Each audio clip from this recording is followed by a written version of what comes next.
하나님의 말씀 히브리서 11장 7절을 읽겠습니다. 믿음으로 노아는 아직 보이지 않는 일에 경고하심을 받아 경외함으로 방주를 준비하여 그 집을 구원하였으니 이로 말미암아 세상을 정죄하고 믿음을 따르는 의의 상속자가 되었느니라. 존경하는 성도 여러분, 한 주일 동안도 주님 은혜 가운데 평안하셨습니까?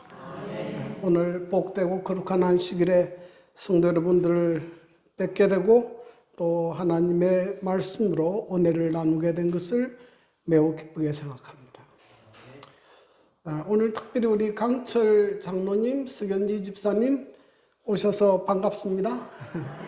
우리 장로님의 아름다운 특창을 한번 들었으면 좋겠습니다. 우리 정상인 우리 형제님도 노래를 참 잘하는데 한번 특창을 하면 좋을 것 같습니다. 지금 아니고 다음에 오시면 그 추웠던 겨울도 서서히 지나고 봄이 오는 소리가 들리는 것 같습니다. 하나님께서 은혜 주셔서 이 교회에도 봄에 식물이 자라듯이 이 교회가 성장하는 역사가 있게 되기를 바랍니다. 오늘 저는 하나님의 경고를 믿고 순종한 노아, 이런 제목을 가지고 은혜를 나누고자 합니다. 우리가 이 세상에 살 때 주변에 보면 위험을 알리는 경고 표지판들이 있습니다. 여기 보니까 보행 중 스마트폰 주의, 스마트폰 보면서 걷지 마라. 또 가운데는 미끄럼 주의, 또 비슷한 내용이지만 낙상 위험이 있으니까 주의하라 하는 경고 표지판이 있습니다. 이런 경고 표지판들은 닥쳐올 위험으로부터 우리를 보호하기 위해서 주어진 것입니다. 그런데 가끔은 이런 경고를 듣고도 무시하는 사람이 있습니다. 얼마 전에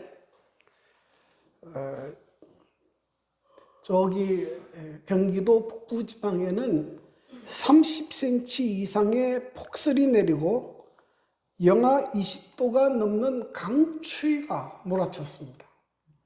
그때 행정안전부에서 계속 안전문자가 왔습니다. 눈이 많이 내려서 미끄럽고 위험하니까 노약자는 될 수 있는 대로 외출을 자제하시고 집에 계시라 그랬습니다. 길이 미끄러우니 밖에 나갈 때 특별히 조심하라는 안전문자가 많이 왔습니다. 그런데 이 경고가 왔음에도 불구하고 이렇게 눈이 많이 내릴 때 설산을 구경해야 된다. 눈이 내리는 산을 구경해야 된다. 그래서 강원도에 등산을 하러 간 사람이 있습니다. 자기 부인을 데리고. 그래서 쫙 등산을 했는데 길이 미끄러워서 실족해버렸어요. 그래서 엄청난 부상을 당하고 지금 병원에 입원해 있습니다. 여러분은 이런 경고가 주어질 때 어떻게 행동하십니까? 오늘 본문의 말씀은 하나님의 경고를 경외함으로 받아들이고 순종하여 그와 그 온 가족을 구원한 노아에 대하여 살펴보고자 합니다. 노아는 어떤 믿음을 가졌는가? 첫째로 노아는 하나님의 경고를 경외함으로 믿었습니다. 창세기 6장 13절 14절 하나님이 노아에게 이르시되 모든 혈육 있는 자의 포악함이 땅에 가득함으로 그 끝날이 내 앞에 이르렀으니 내가 그들을 땅과 함께 멸하리라. 너는 고페르 나무로 너를 위하여 방주를 만들되 그 안에 간들을 막고 역청을 그 안팎에 칠하라. 창세기 6장 17절 내가 홍수를 땅에 일으켜 무릇 생명의 기운이 있는 모든 육체를 천하에서 멸절하리니 땅에 있는 것들이 다 죽으리라. 하나님께서 노아에게 이 세상의 사람들이 너무 악하기 때문에 이 세상을 물로서 홍수로서 심판하실 것을 말씀했습니다. 이 경고에 대하여 노아는 어떻게 반응했는가? 믿음으로 노아는 아직 보이지 않는 일에 경고하심을 받아 경외함으로 믿었다. 그렇게 성경은 기록하고 있습니다. 사실 노아 당시에 노아가 이 하나님의 말씀을 믿는 것은 쉬운 일이 아니었습니다. 왜냐하면 그 당시에는 비가 내리지 않았어요. 그리고 땅에서 안개만 올라와서 온 수면을 적셨습니다. 비가 오지 않았기 때문에 당연히 그들은 홍수를 경험해 본 일도 없습니다. 그런데 하나님께서 홍수로 세상을 멸하신다. 그것이 그들에게는 이해가 되지 않는 말씀이었습니다. 그런데 이 노아가 어떻게 이 말씀을 믿었는가? 이게 아주 중요한 단어가 나오는데 경외함으로라는 단어입니다. 이 경외함으로라는 것은 공경하다, 경외하다, 존경하다, 두려워하다 이런 뜻입니다. 그는 하나님께서는 나보다 더 지혜가 많으시고 나보다 더 능력이 많으시고 그분은 전지전능하시기 때문에 내 지식이 없고 내 경험에 없다 할지라도 하나님께서 말씀하셨으니 그것이 옳을 것이다. 그렇게 믿고 믿음으로 받아들였다는 것입니다. 그래서 우리가 하나님의 말씀을 받을 때 이 경외함을 가지는 것은 대단히 중요합니다. 여러분, 경외함이 없으면 하나님의 말씀을 들어도 별로 소용이 없습니다. 뭐 그렇게 중요하게 여기지 않으니까. 제가 진주에서 목회할 때에 한의사를 일주일에 한 번씩 해서 6개월 동안 가르친 적이 있습니다. 그래서 창세기부터 다니엘서 계시록을 중요한 골자는 다 가르쳤어요. 그런데 가만히 결과를 보니 이 사람이 공부하기 전이나 공부한 후나 별로 달라지지 않아요. 뭐 때문에 그런가 하면 하나님의 말씀에 대한 경외감이 없어요. 예? 그저 그냥 뭐 교양 수준으로 한번 배워보자. 무슨 말인가 한번 알아보자. 그 끝나버려요. 그 근교가 아무 그에게 유익하지 않았어요. 여러분, 이 당시에 대부분의 사람들이 그렇게 생각했습니다. 왜 그 당시 사람들이 노아의 말을 거절했는가 하면, 첫째로 그것은 자연법칙에 위배된다는 것이에요. 그 당시는 비가 오지 않는 시대인데, 이때까지 비가 오지 않는 그런 자연법칙 가운데 살았는데 갑자기 비가 내리고 홍수가 나서 세상을 심판한다? 맞지 않다는 거예요. 그리고 또 하나 아주 중요한 이유는 하나님은 사랑이심으로 그 하나님께서 자기가 창조한 세상을 심판할 일이 없다고 생각하는 것입니다. 아니 그런 일 없다고. 근데 그런데 우리가 하나 간과하고 있는 것이 뭐냐면은 하나님은 죄와는 공존할 수 없다는 사실을 잊어서는 안 된다는 거죠. 하나님은 죄하고 절대로 공존할 수 없습니다. 히브리 12장 29절 우리 하나님은 소멸하는 불이심이라. 죄는 반드시 심판하신다는 의미입니다. 가끔 뉴스에 보면 이 전염병에 걸린 소들을 도살해서 땅에 묻는 것을 봅니다. 여러분, 소 주인 입장에서 소를 도살해서 땅에 묻는 것은 정말 비통한 일이에요. 어느 주인이 소를 죽이고 싶겠습니까? 뭐 때문에 그렇게 하는 것입니까? 소가 가지고 있는 전염병을 막기 위해서 그렇게 하는 것이에요. 이 죄의 전염성, 이 오염을 막기 위해서 죄에 대한 심판은 피할 수 없는 것입니다. 근데 오늘도 사람들이 하나님은 사랑이기 때문에 그런 거 없다 생각합니다. 또 하나 그들이 하나님의 경고의 말씀을 받지 못한 것은 대중들의 분위기입니다. 그 마음속에 강한 확신이 있었지만 너무나 많은 사람들이 안 믿어요. 네?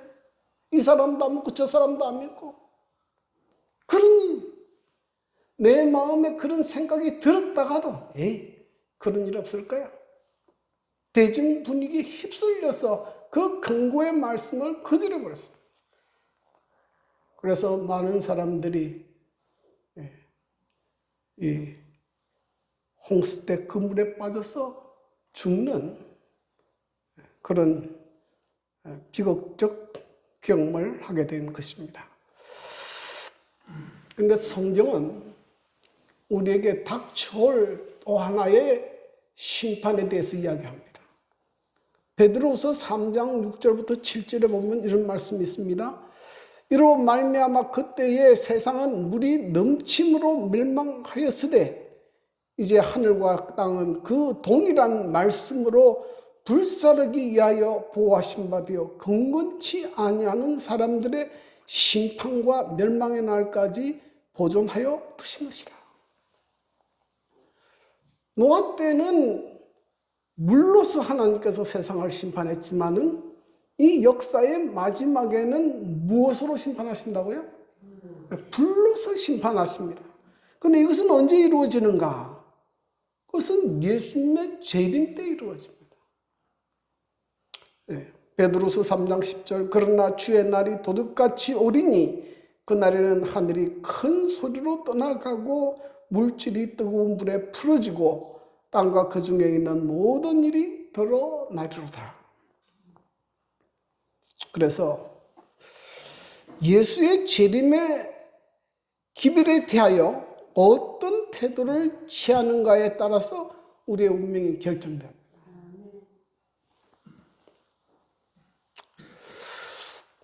그런데 가끔 이런 질문을 합니다. 아니, 예수님께서 재림하신다는 이야기를 초대교회 때부터 했는데 지금은 2000년이 지났는데 왜 아직도 예수님이 재림하지 않습니까? 이 문제에 대해서 베드로는 이렇게 답변합니다.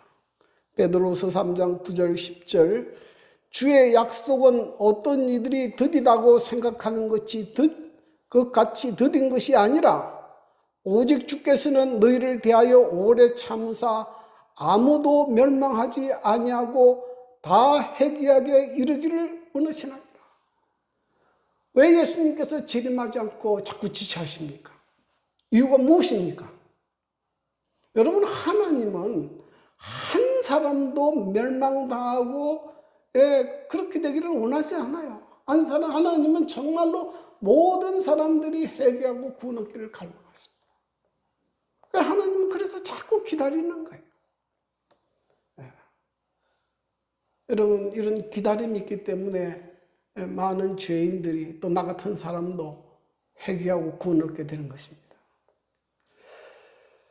그러나 주의 날이 도둑같이 오리니 그날에는 하늘이 큰 소리로 떠나가고 물질이 뜨거운 불에 풀어지고 땅과 그 중에 있는 모든 일이 드러나리로다. 그러나 반드시 주의 재림은 있습니다. 여러분, 이것을 확실히 믿어야 해요. 여러분 우리 교회 이름이 무엇입니까? 네. 제7일 안식일 예수지림 교회는 무엇을 알리는 교회입니까? 시작과 끝을 알리는 것입니다. 네. 우리는 하나님께서 이 세상을 창조하셨음을 믿습니다. 그 정도로 뭘 전하는 것입니까? 안식일 기별을 전하는 것이에요. 온 세계를 향하여 안식일 기별을 전하고 있는 것입니다. 또 하나 우리는 무엇을 전하는 교회입니까? 우리는 이 세상 역사가 무엇으로 맞춰질 것입니까? 예수의 재림으로 맞춰질 것을 믿습니다. 그래서 우리는 예수의 재림을 준비하도록 성도들을 가르치고 교육하고 훈련하는 것입니다. 예수의 재림을 준비하라. 그런데 많은 사람들이 이 기회를 받지 않을 것입니다. 마태복음 24장 38절 39절에 보면 홍수전에 노아가 방주에 들어가던 날까지 사람들이 먹고 마시고 장가들고 시집가고 있으면서 홍수가 나서 그들을 다 멸하기까지 깨닫지 못하였으니 인자의 임함도 이와 같으리라. 노아 당시에 많은 사람들이 노아의 그 기별을 듣고도 아무도 믿지 아니하고 그 여전히 그들의 관심은 먹고 마시고 장가들고 시집가고 이 세상 일에 열중해 있다가 그들이 다 홍수에 멸망당한 것처럼 예수의 재림 때에도 그러한 일이 있을 것이다. 그렇게 말씀하고 있습니다. 그러므로 여러분 이 세상이 그러한 풍조에 흘러간다고 해서 우리도 그렇게 흘러가면 안 돼요. 우리는 뭘 확실하게 믿어야 됩니까? 예수의 재림에 대한 약속을 확실히 믿고 믿음으로 주의 재림을 준비하는 생애를 살아야 할 것입니다. 어떤 사람이 그런 이야기를 하더라고요. 죽은 물고기와 산 물고기의 차이가 어디 있는지 아느냐. 죽은 물고기는 어떻게 합니까? 죽은 물고기는 물에서 떠내려가요. 쭉 내려. 산 물고기는 어떻게 합니까? 산 물고기는 물을 거슬러 올라가요. 여러분 이 세상의 풍조에 흘러가지 말고 주님의 약속을 믿고 주님의 말씀에 따라 순종하는 그런 삶을 살게 되기를 간절히 바랍니다. 노아의 두 번째 믿음은 그는 믿음으로 방주를 건축하였다 하는 것입니다. 하나님께서는 홍수로 이 세상을 심판하실 것만 말씀하시는 것이 아니고 노아에게 방주를 건축하라고 했습니다. 그리고 굉장히 구체적으로 그 내용을 말씀하셨습니다. 무슨 나무를 사용할 것이며 그리고 그 규모는 어떻게 될 것이며 그 설계는 어떻게 할 것인지를 자세히 말씀하셨어요. 창세기 6장 14절부터 16절에 보면 너는 고페로 나무로 너를 위하여 방주를 만들 때 그 안에 칸들을 막고 역청을 그 안팎에 칠하라. 내가 만들 방주는 이러하니 그 길이는 300규빗, 너비는 50규빗, 높이는 30규빗이라. 그게 창을 내되 위에서부터 한 규빗에 내고 그 문은 옆으로 내고 삼중하 삼층으로 할지니라. 하나님께서 노아에게 말씀하신 그 배는 규모가 굉장히 큽니다. 길이는 135m로 축구장보다 길고요. 폭은 22.5m, 높이는 13.5m, 약 4층 높이에 해당되는 그런 배입니다. 그래서 이 축구장보다도 더 길어요. 굉장히 큰 배입니다.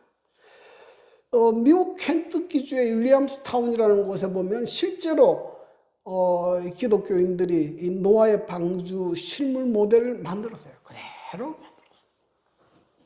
얼마 걸렸느냐? 6년 걸렸고 이 방주를 제작하는 데 드는 돈이 얼마 들었는가 하면 1,200억 원이 들었습니다.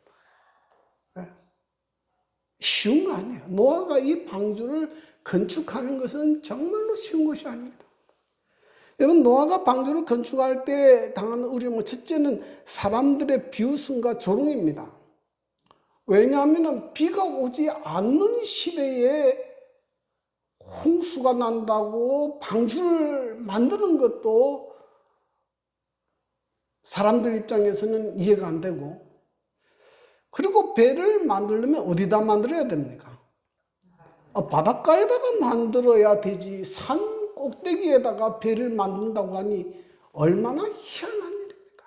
그러니까 많은 사람들이 노아를 미쳤다고 그랬어요. 여러분이 믿음대로 사는 것이 때때로 사람들의 비웃음과 조롱이 될 때도 있습니다. 그걸 참는 건 참 쉽지 않아요. 그 다음에 두 번째는 막대한 비용이 들었습니다. 노아는 성경에 기록되지 않았지만 엄청난 부자였던 것 같아요. 그는 이 방주를 제작하는데 그의 모든 재산을 거의 다 사용했어요. 그리고 방주를 만드는데 걸린 기간이 얼마였는가 하면 120년이 걸렸습니다. 그러니까 노아는 잠깐 봉사로 그런 게 아니고 이 방주를 건축하는 일에 뭘 걸었습니까? 자기 인생을 걸었어요.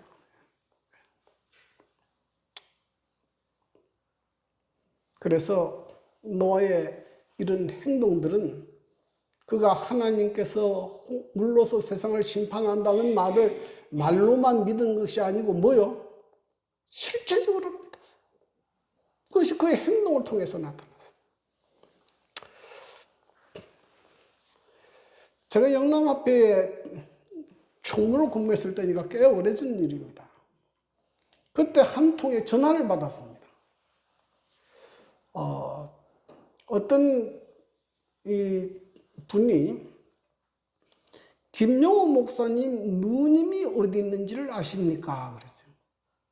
김용호 목사님 누님이 그때는 미국에 계셨거든요. 그분을 왜 찾습니까? 내가 그분하고 젊을 때 같은 공장에서 일을 했는데 제가 볼 때 그분 같은 신자를 본 적이 없다. 네. 근데 지금 자기가 몸이 아파서 신앙을 가지고 싶은데 그분이 다니는 교회를 꼭 가보고 싶다. 그래서 그분의 연락처를 좀 알려달라. 그 당시 윤종택 주장 선생님이 김영호 목사님 누님의 동생이거든요. 영남 삼림 교장으로 있었을 때예요. 그래서 그분에게 연락을 했었어요. 누님의 전화번호를 좀 줘서 이분하고 통화를 좀 하게 해달라. 여러분, 만약에 우리가 예수의 재림을 믿고 이 재림 성도로 사는데 우리의 삶이 우리의 믿음과 일치하지 않으면 그것은 가짜 믿음이에요. 그렇지 않습니까? 여기 성경에 보니까 이와 같이 행함이 없는 믿음은 뭐라고요? 그 자체가 죽은 것이라고 하죠. 노아의 믿음은 그의 행동을 통해서 표현된 것입니다. 이 살아남는 이들의 이런 표현이 있습니다. 방주를 만들기 위하여 두드리는 망치 소리 하나하나가 사람들에게 뭐가 되었다? 설교가 되었다. 한번 생각해 보십시오. 노아가 그 산 꼭대기에다가 그렇게 거대한 배, 1883년이 되기 이전에는 이렇게 큰 배가 없었어요. 가장 큰 배를 만들었다는 소문은 아마 그 당시에 온 세상에 퍼졌을 겁니다. 하나님께서 홍수로 세상을 심판하실 것이라는 것이 온 세상에 알려졌어요. 노아는 그렇게 살았습니다. 노아는 그렇게 살았습니다. 오늘날 예수의 재림을 믿는다고 하면서 내가 가진 시간, 내가 가진 재능, 내가 가진 재물을 주의 사업을 위하여 사용하지 않고 또 주의 재림을 전하지도 않고 오직 세상의 추세와 부와 명예만을 쫓고 살고 있다면 그것은 예수의 재림을 기다리는 참된 믿음을 가졌다고 볼 수 없습니다. 노아의 믿음이 우리에게 가르쳐주는 중요한 교훈입니다. 세 번째, 노아는 믿음으로 방주에 들어갔습니다. 창세기 7장 1절 여호와께서 노아에게 이르시되 너와 내 온 집은 방주로 들어가라. 이 세대에서 내가 내 앞에 의로움을 내가 보았습니다.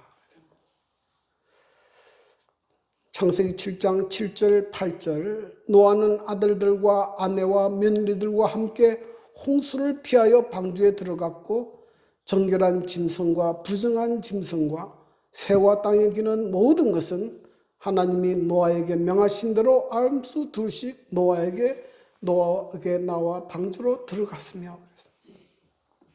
그런데 하나님께서 이 명령을 하신 때는 홍수가 내리기 7일 전입니다. 그리고 홍수가 일어날 것이라는 것은 아무런 징조가 없어요.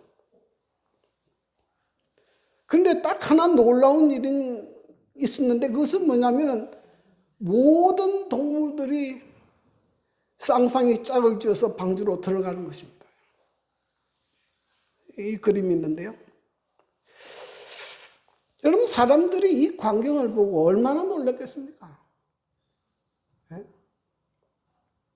누가 뭐 잡아서 넣는 사람도 없는데 이 동물들 집어넣으려면 쉽지 않아요.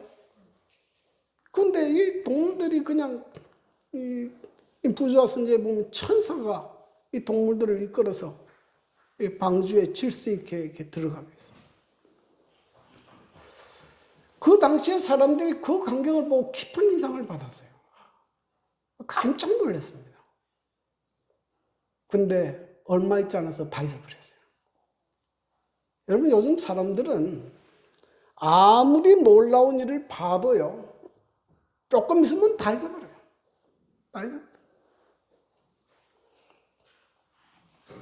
자, 그리고 그들이 들어가고 난 다음에 하나님이 그에게 명하신 대로 들어가며 여호와께서 그를 들여보내시고 문을 닫으시니라.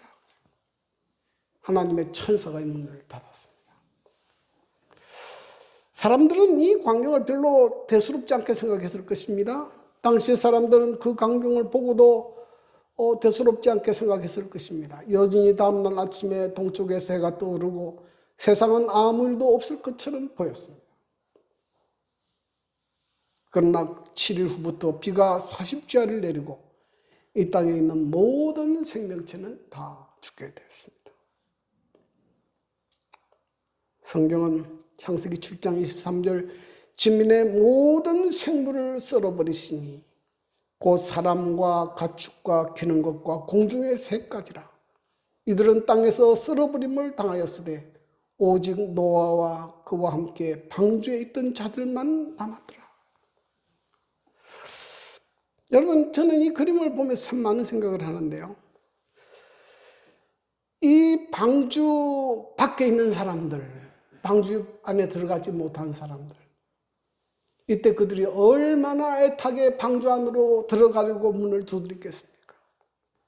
얼마나 더 많이 자비를 구하겠습니까? 그러나 닫혀진 문은 절대로 열리지 않았습니다. 그러므로 하나님께서 우리에게 주시는 이 자비의 문, 구원의 문이 열려있는 동안 우리가 들어가야 되죠. 이 문이 닫힌 다음에는 우리의 힘과 노력으로 들어갈 수가 없습니다. 방주는 무엇을 표상하는가? 참 성경은 놀라운 말씀으로 되어 있어요. 창세기 6장 14절에 보면 너는 고패로 나무로 너를 위하여 방주를 만들되 그 안에 간들을 막고 역청을 그 안팎에 치러라. 이 역청이라는 단어가 히브리어로 고패인데 그 뜻은 역청이라는 의미도 있지만은 속전 또는 구속이라는 의미가 담겨 있어요. 속전,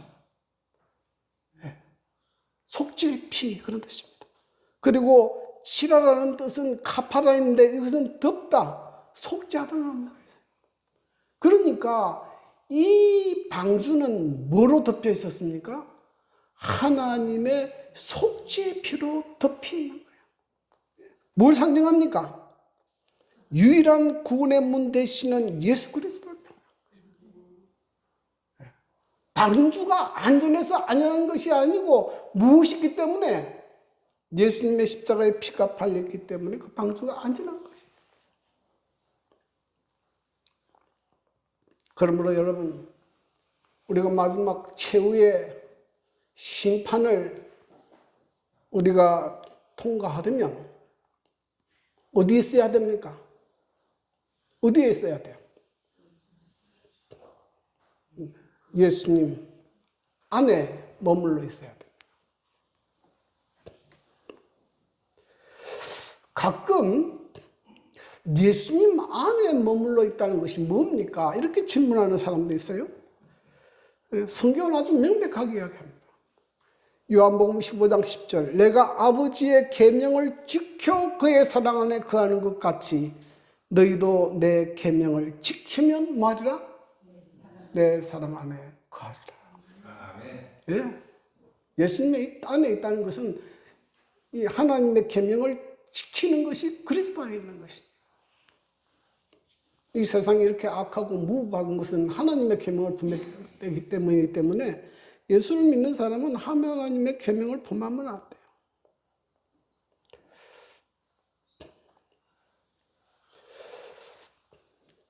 여러분, 그러므로 주님 오실 때까지 방주 안에 머물게 되기를 간절히 바랍니다. 방주 안에 있는 사람들이 편하고 좋았겠습니까? 답답하고 힘들었겠습니까? 예? 방주 안에 있는 것이 답답하고 힘들었겠습니까? 편하고 좋았겠습니까? 방주 안에 있는 것이 쉽지 않아요. 답답하고 힘듭니다. 동물들도 많이 태웠으니까 뭐도 납니까? 냄새도 나죠. 예. 여러분, 그리스도인이 교회 안에 머물러 있고 교회에서 생활하는 거 때때로 답답할 때 있습니까? 답답할 때 있어요. 답답할 때 있어요. 나가고 싶을 때가 있습니다. 또 막 이상한 또 냄새도 나요. 그러나 여러분, 교회는 하나님께서 세우신 유일한 도피성입니다. 예. 하나님께서 만드신 구원의 요새입니다. 이 밖을 나가면 사단의 밥이 되는 것이에요. 그래서 예수님 오실 때까지 예수 안에, 방주 안에 머물게 되기를 간절히 바랍니다. 그것이 최후의 심판을 통과하는 것이에요. 그 외에는 방법이 없습니다. 아모스 3장 7절, 주 여호와께서는 자기의 비밀을 그 종 선지자들에게 보이지 아니하시고는 결코 행하심이 없으십니다. 하나님께서 어떤 일을 행하실 때에는 반드시 선지자를 통해서 먼저 경고하십니다. 개인이나 나라나 하나님께서 경고 없이 일방적으로 심판하지 않습니다. 먼저 경고하시고 또 구원 얻을 수 있는 길도 열어주십니다. 그러므로 이 경고를 정말 이렇게 경외함으로 받기를 바랍니다. 하나님의 말씀을 너무 경솔하게 가볍게 받아서는 안 돼요.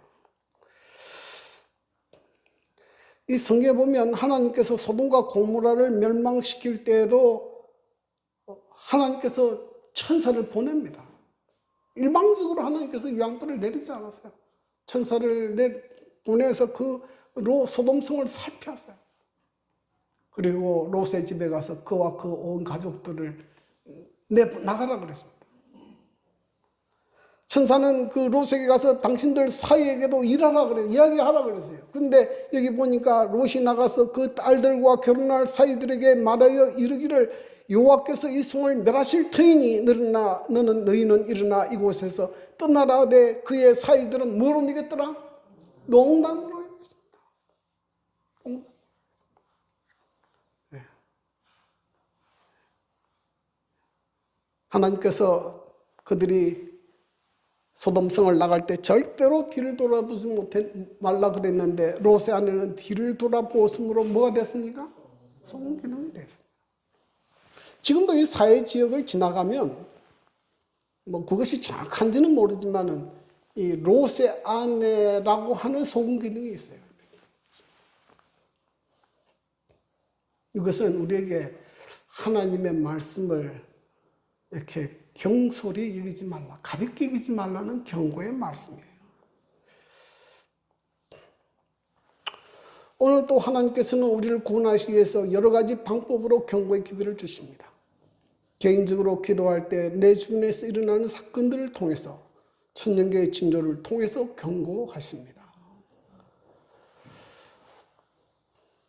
저는 얼마 전에, 며칠 전에 꽤 개인적으로 좀 놀라운 일을 경험하게 됐어요.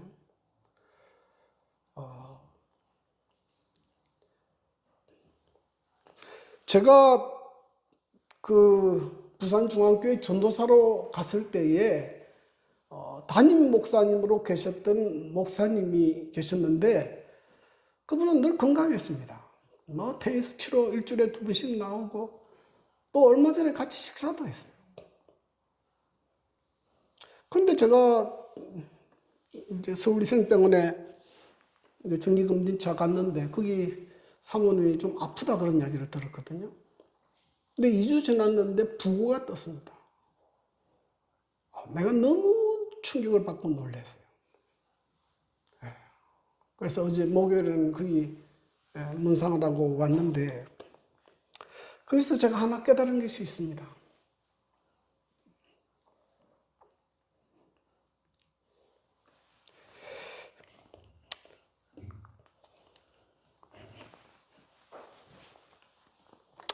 그것은 사람은 끝이 있다는 것입니다. 나는 지금 영원히 살 줄 알았는데 내게도 끝이 오겠구나. 내게 끝이 오겠구나. 그걸 깨달았어요. 내 죽음을 준비해야 되겠구나. 여러분, 우리가 사는 이 세상이 영원할 것 같은데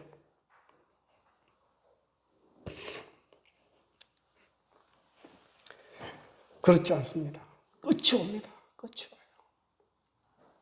여러분, 끝을 준비하는 성도들이 되기를 간절히 바랍니다. 끝에서 실패하면 모든 일에 실패하게 되는 것이.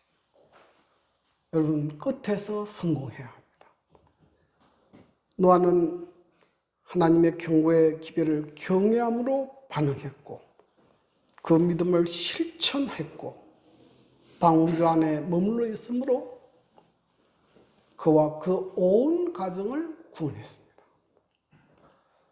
우리도 주님의 재림의 약속을 믿고 주님의 말씀을 실천하고 주님의 말씀대로 방주 안에 머물러 있다가 주님 오시는 그날에 여기 모인 여러분들 한 번도 빠짐없이 영원한 천국에서 만나 뵙기를 간절히 원합니다.